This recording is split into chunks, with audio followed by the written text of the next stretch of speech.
Are you getting ready to plant your spring plants? Well, we have a new product called a tomato crater that goes around the edge of your tomato plants.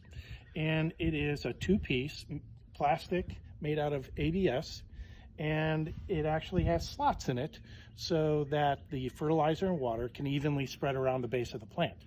When they go together, they actually will warm up the base of the plant so that you get a healthier plant growth, and it will also prevent weeds from accumulating around the plant. So it's a pretty neat item. We're gonna install it and show you how this goes. What I've done is already dug around the tomato plant, and you want to bury it a little bit, just like we have on this one, and it's pretty simple to do. So we just snap this together right around the plant, fill back in around,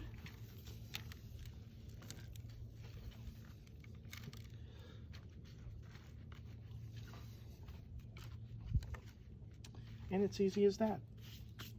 The tomato crater.